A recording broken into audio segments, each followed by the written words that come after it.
महाराष्ट्रातले जे मूळ जिल्ह्यांचे कुठेतरी अनेक जिल्हे होणार आहेत अशी सोशल मीडियावरती पोस्ट करत आहे, त्यामध्ये बारामतीचा देखील समावेश होतो, काय सांगाल? असा कुठलाही प्रस्ताव शासनासमोर नाही आहे. मी 2.5 वर्ष महसूल मंत्री म्हणून काम केलं आहे.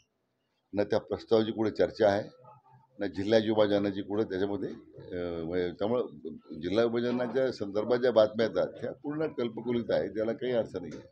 सद्यस्थितीत पालकमंत्री पदावरून कुठेतरी नाराजी दिसते नाशिक असेल किंवा आणि महायुतीतील जे नेते आहेत असं मुस्लिम ते म्हणते की सहपालकमंत्री आहेत ते मी पहिल्यांदाच ऐकतोय.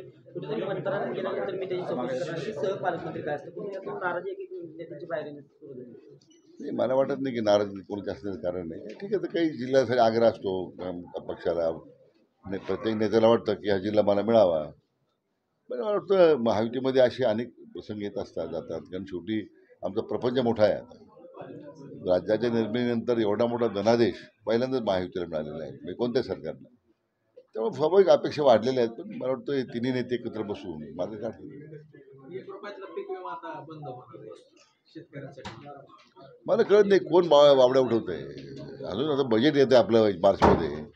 1 रुपया पीक विम्याचा एवढा मोठा परिणाम सकारात्मक पद्धतीने शेतकऱ्यांच्या करता झालेला आहे.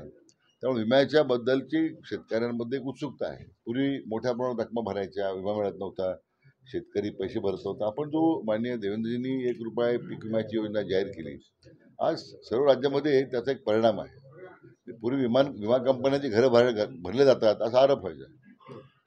आता उलटी परिस्थिती आहे. आता शेतकऱ्यांना एवढी मोठी मदत झाली. मला वाटतं राज्याच्या स्थापनेनंतर पहिल्यांदा एवढी मोठी मदत विम्याच्या माध्यमातून झालेली आहे. गेल्या 2 दिवसापासून एकनाथ शिंदे नाराज असल्याची चर्चा आहे. गिरीश महाजन असतील किंवा बावनकुळे असतील यांनी देखील त्यांची भेट घेतली. आणि काय काय घडतंय, कारण महायुतीमध्ये कुठेतरी पालकमंत्री पदावर धुसफूस आहे, इतरही काय मुद्दे समोर येतात. कसं आहे, मला ते समजत नाही की ह्या बातम्या कोण उठवतं. कोणी नाराज नाही आहे. आता ते आदरणीय शिंदेसाहेब दरेगावला इथे गावी गेले, म्हणजे थोडं नाराज होऊन गेले. जातात नाही दरेगावला. पहिल्यांदाच गेले असे तर प्रश्न होता नाराजीचा.